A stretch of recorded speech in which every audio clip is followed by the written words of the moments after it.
Shalom sobat terkasih dalam Kristus. Jumpa lagi di program renungan kita pada hari ini. Salam sejahtera buat saudara-saudari sekalian. Kiranya berkat Tuhan melimpah dalam hidup kita dan damai sejahteranya memelihara hati dan pikiran kita semua. Sebelum kita merenungkan firman Tuhan, marilah kita sama-sama bersatu di dalam doa. Bapa, dalam nama Tuhan Yesus Kristus, kami mengucap syukur untuk anugerah-Mu pada hari ini. Terima kasih untuk satu hari lagi yang Kau percayakan bagi kami untuk bisa memuliakan nama-Mu. Terima kasih untuk kekuatan, berkat, kebaikan, dan pemeliharaan-Mu yang begitu sempurna di dalam hidup kami. Saat ini kami akan mendengarkan sebagian daripada firman-Mu.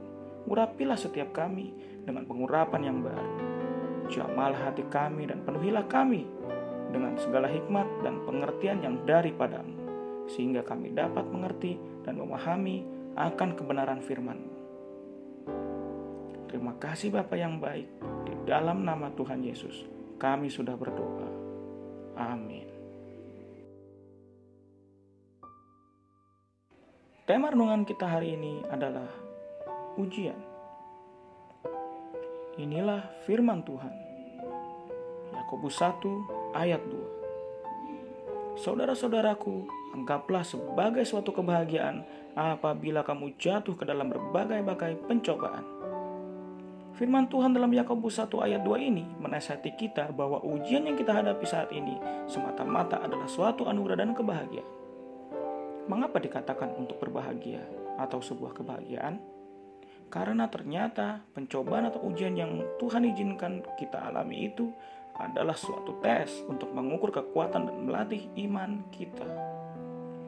Janganlah mencurigai Tuhan, karena pencobaan yang kita alami adalah bukan suatu niat jahat atau keisengan Tuhan, melainkan ini adalah suatu proses persiapan Tuhan dalam menakar kekuatan dan kemampuan kita, sehingga Tuhan dapat melimpahkan berkat-Nya secara tepat, sesuai dengan kemampuan dan kapasitas kita.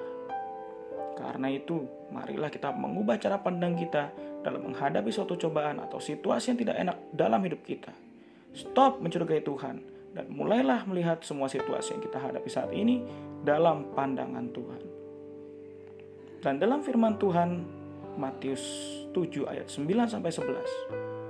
Adakah seorang daripadamu yang memberi batu kepada anaknya jika ia meminta roti? Atau memberi ular jika ia meminta ikan? Jadi kamu yang jahat tahu memberi pemberian yang baik kepada anak-anakmu. Apalagi Bapamu yang di sorga, Dia akan memberikan yang baik kepada mereka yang meminta kepadanya. Tuhan Yesus tahu semua yang kita perlukan. Dia setia walaupun seringkali kita tidak setia. Mari percayakan hidup kita kepada Tuhan dan mengucap syukurlah dalam setiap pencobaan yang kita alami. Terus semangat dalam Tuhan, ikuti proses dan menjadi pemenang. Amin.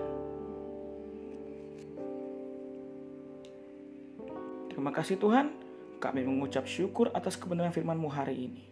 Biarlah firman-Mu selalu menguatkan kami, membuat kami selalu berjuang dalam proses yang Kau taruh dalam hidup kami. Karena kami tahu di balik ujian dan pencobaan yang Kau izinkan dalam hidup kami, semata-mata untuk membuat kami terus bertumbuh dan menjadi kuat dalam iman kami. Karena kami percaya kami akan keluar menjadi lebih daripada pemenang bersama-Mu Tuhan. Bapa, dalam nama Tuhan Yesus, kami berdoa untuk saudara-saudari kami yang saat ini mengalami sakit penyakit. Kami deklarasikan Engkaulah Jehovah Rafa, dan oleh kuasa bilur-bilur-Mu di atas kayu salib, saat ini juga mereka disembuhkan. Kami juga berdoa untuk mereka yang saat ini mengalami jalan buntu dan berbeban berat. Engkaulah Master of Breakthrough. Saat ini juga terobosan terjadi dan pintu-pintu yang selama ini tertutup di dalam hidup mereka terbuka dalam nama Tuhan Yesus. Damai sejahtera yang melampaui segala akal itu memelihara hati dan pikiran kami di dalam Yesus Kristus. Kami serahkan sepanjang hari ini ke dalam tangan-Mu. Kiranya penyertaan dan pemeliharaan-Mu sempurna dalam hidup kami. Di dalam nama Tuhan Yesus kami sudah berdoa dan mengucap syukur. Haleluya. Amin.